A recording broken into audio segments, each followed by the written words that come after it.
Dragon here with Hello. Full Bore. Take it away.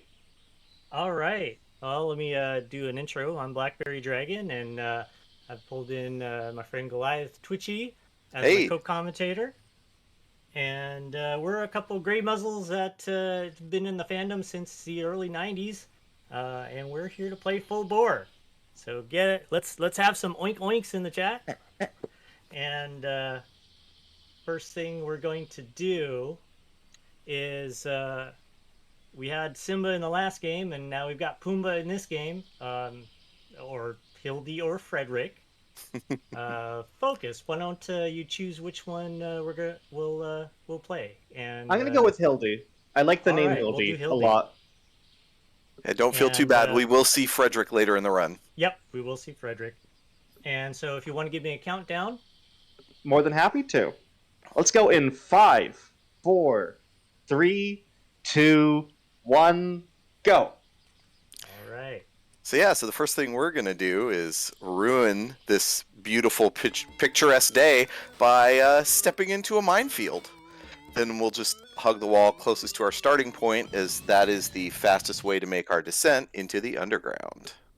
All right. So Full Bore is a block puzzler, but it's way more than that. It's got open world exploration. Some people might call it a Metroidvania. The only exception is that there are no power ups in the game. So any routing or gating is all just due to your own knowledge as a player for how to manipulate the blocks around you. For any percent, what we're going to do is we're going to get to the first end credits of the game, which is a good taste of what this game has to offer. It truncates maybe about 30 or 40 hours of gameplay casually to about a half hour. And what we're going to do here is we're going to get through the tutorial. And the thing about the tutorial is that it's going to teach us the rewind mechanic. And that's so that when you're doing puzzles, you don't get stuck. If you ever get stuck, then you can go ahead and rewind a couple steps back. Yeah, it's one of the cool things that makes this game fairly accessible to players who may not be, puzzle enthusiasts, and also makes it kind of run friendly, because then you can practice over and over again and work on improving your times. So Blackberry is going to make his way here through the tutorial section. Our first main objective is to get back up to the surface, but all this digging and climbing is a little too slow. So fortunately, somebody left a rocket for us to take back up to the surface. It's much faster. It's part of the story. Unfortunately, we're not going to get too deep into the lore, but we'll try and explain what's going on as best as we can. So we end up crashing into this empty vault that was full of gems, but somebody else emptied it before we got there. But since we're the only one who is seen exiting the vault, Gollum Bursty, who is the head of the Full Bore Mining Company, is accusing us of stealing from him. So he's going to send us back into the mines. What were you saying? Daddy Gillenbursty, don't Yep. yell at me. He's going to send us back in the mines to dig up gems and pay him back. Here's one of the first major skips coming up. This is the Foreman Dean. Normally, it's about a 5-second cutscene, but if you just hold down the A button, you actually skip that. The game thinks you're trying to talk to him like you would any of the other characters, but he doesn't have a dialogue response. So you end up just walking right past him simply by holding down the A button. We're going to use that trick a few times throughout the run to bypass a few more cutscenes. Another one's coming up here shortly. There's a boar named Ham who would normally give us, like right here, he would normally give us the map and inventory tracker. And that cutscene takes about 10 seconds. You got to you get the item, it teaches you how to use it and everything else, but you just end up reading 2 dialogue boxes instead, because he does have dialogue prompts, and off we go. All right. Is so that we're an gonna intentional go, mechanic? No, No. Yeah. It's definitely a skip that we found. Oh, interesting. this Because it is, looks intentional. Yeah, this is Frederick here, which we didn't pick, and he's going to challenge us to a race down to the bottom of the shaft in order to get the item that we need to progress to the next stage. Yeah, and here we're going to take advantage of the speed digging mechanic. If you dig through the same dirt or block type consecutively, the amount of time it takes to dig through them decreases to the point that you get this glowing aura around you, which means you can just dig through them instantaneously. And so we make strategic use of this by stomping other dirt types out of our way that would interrupt the speed dig. There's going to be a great example of that coming up here soon, where he's stomping to delete the softer tan-colored dirt, so he can continue speed digging through the brown dirt right here. And that is the best way to progress through this race as quickly as possible. And we won, which saves about 2.5 seconds.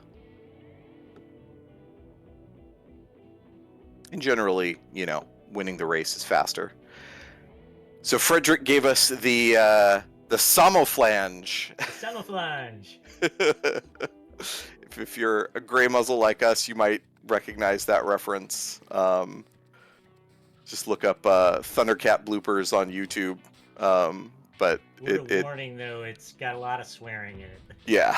Good mention out there, because I'm not that old. I'm not as old as you two, but I do know that video, and I'm like, be the best thing to suggest. Yeah. Yeah. So we bring the Samoflange to our friend Votan here, so that he can repair his drill, and get us down to the next section.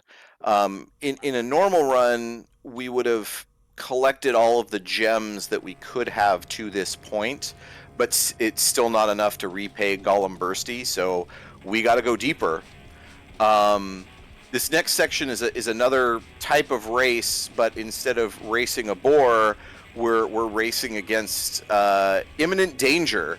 There are these purple blocks coming up that if the drill were to drill into them, it would explode and not only stop us from progressing further, but probably kill us as well. So we're going to take advantage of, there's a battery and laser mechanic coming up where Blackberry will push these battery blocks into these laser blocks right here, and it'll destroy those purple blocks before the drill gets to us.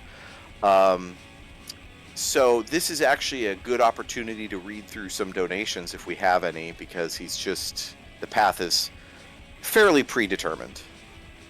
Yes, we do have one donation. We have a donation from Out of the Game, $100 towards the character bid war in Twisted Metal Black, donating for Crazy 8. Had to donate during the full bore run. Want to give a shout out to my boys Blackberry Dragon and Goliath. It's awesome to see my friend get to showcase his speedrun skills at a live event. Woo! Woo! Nice. Thank you. What's up, Glenn? So how's it been being in the furry community for this long? I'm just curious, because I'm hearing someone that's been there from the 90s is before I was even born, for reference. So it's interesting to hear that perspective. I just want to talk about that a little bit if we have some time. Yeah, a lot has gone on. Yeah. Yeah, it's it's really interesting just how things have changed from when it was kind of still I don't want to say underground, but More niche than it is. Yeah. Very, yeah.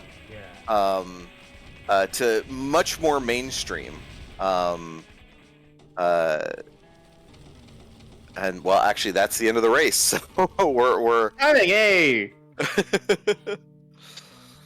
All right. So we're gonna finish. The race is finished. We're on our way to the next section of the game. As the game goes on, you get introduced to new block styles and mechanics. And that's kind of some of the knowledge that Blackberry was talking about of, you know, the Metroidvania style. Here we learn about these levitation blocks or lev blocks. Their deal is they instantly warp up to meet you at whatever location you're at. So they're great for crossing chasms, but it makes puzzle solving a little difficult because you can't go lower than where the lev block comes to. But we have ways around that. There's going to be a part right here where he'll push a block on top of a lev block, and it creates a gap where the lev block no longer registers your location, and then you're able to push it down. And there's also a trick coming up that I'll explain when it gets to it, where we actually kind of trick a lev block into being a one area higher than it's supposed to be.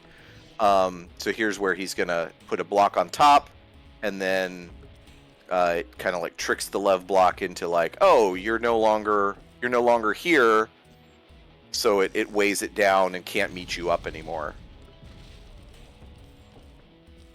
And then we've got these explosion fuse blocks again. We'll have to make our way around. Yeah, we kind of use them to create paths for us by blasting blocks out of our way that we can't normally manipulate. And this is the closest thing to a sequence break that we have, this skip coming up. Yeah, so he's going to bring this lev block to the top of the screen, quickly drop down beneath it, and then catch it on its way down, so he gets to use it as a step. And we bypass a whole sequence where we'd have to go around all these alternate exits to get to that green door we just went through. All right, so now we've found what in the game is called the Master Tap, and the Master Tap basically teleports us. And in between teleporting us, we go to this sort of imaginary dimension called the In-Between, and we are actually dreaming right now, so we have got some strange things going on. And we'll also meet a alien being called Cold, and Cold has this really long-winded dialogue that we've skipped that says that there's a malevolent force hiding in the In-Between who's basically destroyed his world, and he's trapped here. And the interloper, that's the malevolent force, and he's trying to do that to our world. Oh yeah, so right here, bunch of dialogue boxes overlapping each other, so that when we skipped Dean's dialogue earlier, the game never registered that we saw that cutscene, so it was just playing out right there.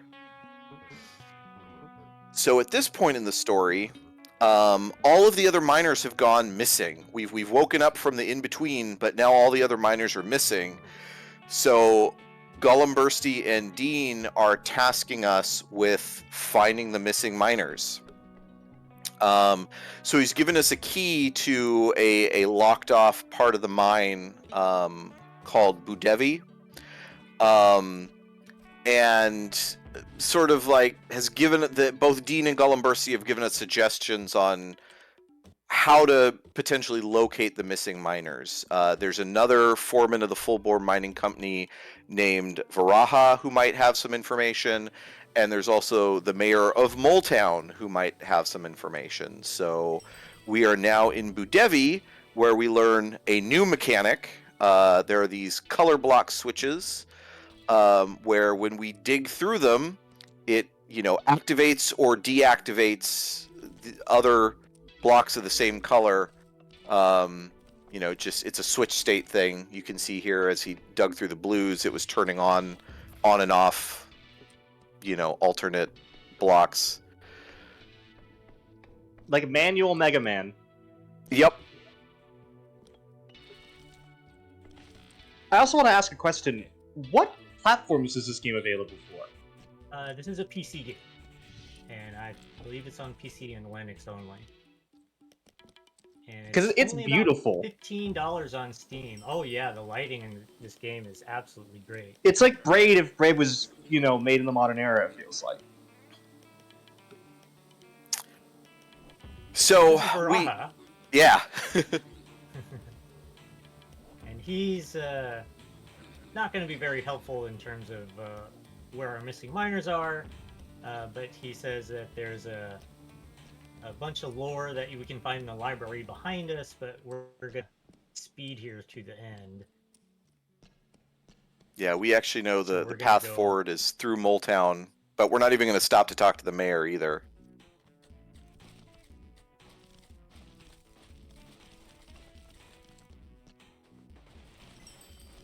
Oh yeah, so here's another new mechanic. Deeper in the mines, we have fragile blocks and scaffolding and slag, or it's kind of like a fragile dirt almost, where as soon as we step off the block, it self-destructs. And so it just makes puzzle solving a little trickier because you gotta, you can't step on and off and on and off. You gotta think your solutions through a little more precisely. But we know the quickest way into Moletown.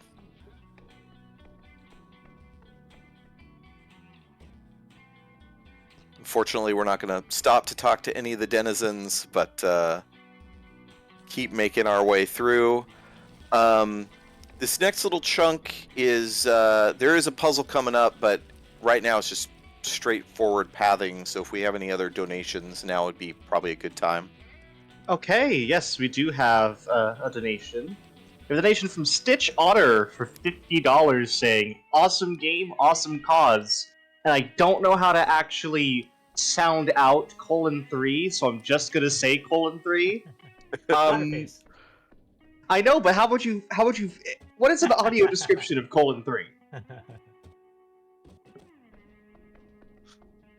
Good I would just question. say Otterface. Yeah, just Otterface. Otterface, Cute I guess noise so. here. Yeah. Cute otter noise here. So we just ran into Frederick. I'm Who's not 10. Sorry. I'm 22, but I look 31 is the thing people say. That's what a receding hairline gives you. nice.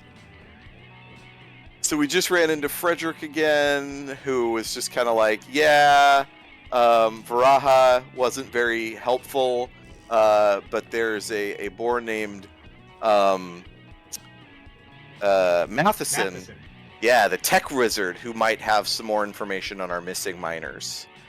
So here's one of the first areas where we're kind of like forced into doing a puzzle.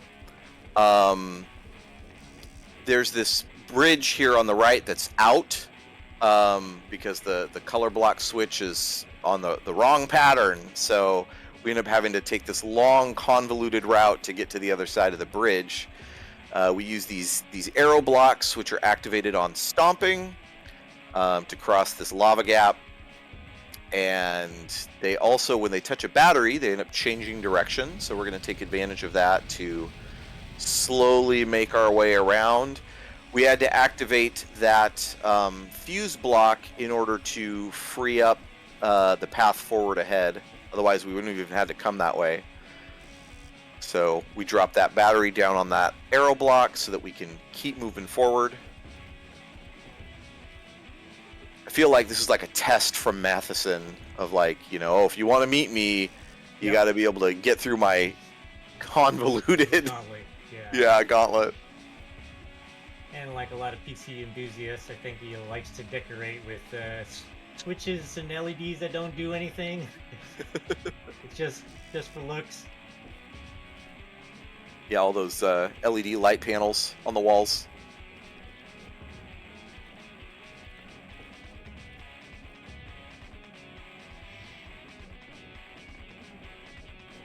Oh, so anytime, like, it's not just if you're stomping on it. If you stomp in general, they'll move. Well, it's within a radius. Oh, okay. That makes for some really cool mechanics.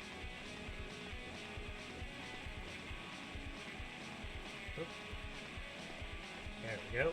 Yep. Deactivate that switch, and here we are in Matheson's lair. Matheson has been studying the void and the in-between, and has created a device that can, take us there. Well, it's really just a teleporter, right? But it leaves us awake in an awake state rather than sleeping like we normally would. And what he's told us is that the missing boars are essentially trapped in the in-between. So we're dreaming now. We're gonna have a couple of nightmarish segments. Cold's gonna say, "Hey, he's looking at us too," and the interloper is got as many eyes on us. And it's like, "Hey, what are you doing?" And we're gonna try to rescue our friends, who are sort of being held captive, not only physically but psychologically. So the way that we're gonna rescue them is by sort of like doing little boar therapy and solving some puzzles that are kind of represent their emotional states. So for this puzzle, we're just going to get a battery and a laser to take all the way down to the bottom of the stage. And so if we've got some other donations, we can take care of those. Okay. Unfortunately, we do not have any donations right now, but I do want to mention some of the incentives that you can donate for. So, of course, we have 2 Bid Wars coming up fairly soon, within the next 2 hours or so, for 2 very different games. We have Twisted Metal Black, a character bid war. Thanks to that donation earlier, Crazy 8 is well in the lead at $100, and Mr. Grimm is trailing behind at 5. We also have the character bid war for Left 4 Dead 2, which has 4 characters up for grabs. Currently, only one has any amount of money at all, which is Coach at $70. But get some love for Nick, Rochelle, and Ellis as well. Choose your favorite characters for these and make them play however you want to make the runners play. I think it's very important to get these done as soon as possible because we do have them coming up, so your last chance is coming up pretty soon. And of course, we have the game that I absolutely love and adore as a speedrunner for 10 years, Sonic the Hedgehog 2006. We have one of my favorite runners, Labris, running Silver's Story for that. That is a bonus game, currently sitting at $213.22 of its $1,000 goal. Give these incentives some love, and let's continue boring through. Right. So these are our boars. Their fears are assuaged. The idea that the interloper tortures people psychologically is that that's why he doesn't. When he destroys a world, it's not because he does it directly. It's actually because he makes people destroy themselves. And that's why there are no humans around anymore. We've got 2 more boars, 2 more sets of boars to rescue. Next set's going to be up here in this little tower. Yeah, and when you play the full game, you end up encountering these boars, as you go through. But most of these we ended up skipping. This next puzzle, it's definitely the hardest puzzle in any percent, and probably like the second or third hardest puzzle in the full game. The trick to it is we have to line up these X blocks in a way that we can reach the 3 color switches here on the right, the red, green, and blue. But we only get so many attempts to come from the top of the screen to get to the X blocks and manipulate them, because we have to ride the elevator back up, but the elevator is blocked by fragile scaffolding. So you'll notice we can no longer access that first elevator. The scaffolding just broke as we rode the elevator up a second time, so we can no longer access that second elevator. But with some careful placement of the blocks, we're able to get to all 3 switches at the same time. And so it's just careful planning and routing, and but it's tricky and takes a lot of thinking for your first playthrough. Thank goodness for that rewind mechanic. Oh, you forgot the blue switch. Thank you. That would have been bad. Hearing rewind mechanic, I'm like, wow, my comparison to Braid wasn't entirely wrong. Right.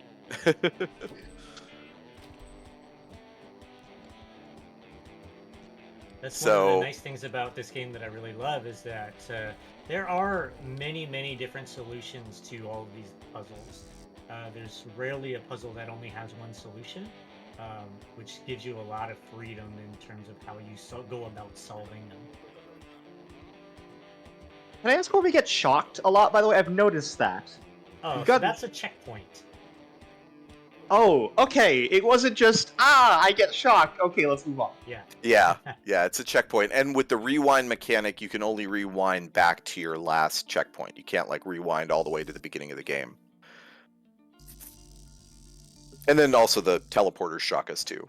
Just because, why not? All right, so for the last boar, it's our friend Votan, the driller. So a little bit of an explosive finale because explosions are kind of his thing, I guess. Oh, yeah.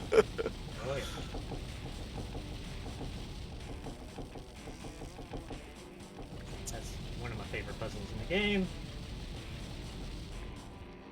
I think I like this one because of these fuse blocks on the top here. There's a little bit of fun timing where Blackberry's got to hit the top one and outrace the bottom and climb up, and it looks really cool. And then on this one, it's a matter of building this bridge in the center in order to get to Rotan.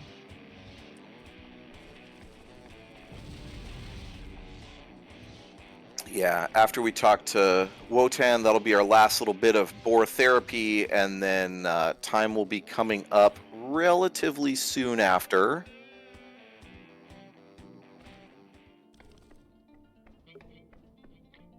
We're going to talk to Matheson, and he's going to reward us for our awesomeness by giving us a little wizard's hat that I wish we could wear. Okay, and time is coming up. And that's time. All right, wow. All right. Okay, that's 2620, I believe. Great. Yeah. For some reason, the timer has not stopped yet, and I'm sorry about that. Oh. But yeah, 2620 is the actual time on this, from what I saw. Wow, that was an incredible run-through of what you said was 35 to 40 hours in 30 minutes? Yeah. Now we didn't go through all. There's multiple endings. And also by skipping a lot of the puzzles, we also skip much of the content. The 100% run is actually way cooler because what's the estimate for that run? We collect all the gems, all the dark eyes, which we never even saw, all the shrines, which we never even saw, and we go and defeat the interloper itself. Ooh! So you ever wanted to defeat a cross-dimensional being? Yeah. So it's really interesting, and that can be done in under 2.5 hours. All right, I actually have a few more donations before we move on to finalizing stuff, because I think these are from some of the viewers who are watching. Okay. We have Kelchan Ferret with $70 saying, I like horses. That was my attempt to vocalize :3C. Nice. I think that's a pretty fair attempt at that. We also have Jensen the Arcanine at $15 for the bonus game. No comment, but thank you so much. That gets us to just over $5,200. Or actually, sorry, $5,500. I can't read. Very nice. Awesome. Thank you so much for this run. It was lovely going through this. I've never heard of this game before, and seeing that it's its first ever speedrun showcase ever, you told me. How do you think you did? Yeah, I did pretty well. A little slip-ups here and there, but nothing that I'm not proud of. I want to shout out a couple of guys, Blaze and Kind Santazukin, who contributed strategies to this run. I want to thank my co-commentator, Goliath. And you also, got it, buddy. Owen Glenn for that donation, and he's one of the guys that's really enthusiastic about gaming and streaming and speedrunning, and he I probably wouldn't be doing this if it wasn't for him. And thank you, Stitch, for that other donation. That's these are guys who are part of our weekly Twitch streams. I also want to thank the developers of this game. Go get it. It's really awesome. It's normally a very chill, thoughtful experience, and it's only $15 full price. So I recommend the game wholeheartedly. And thank you, Fastest Furs, for having me on. I had a blast. No, thank you for giving us anything but a full bore in full bore. It's genuinely a game that I would love to look into. I love puzzle games, so this seems right up my alley. Cool. Thank you for I was going to say having us. That's not the way it goes. Thank you for being here. Our pleasure.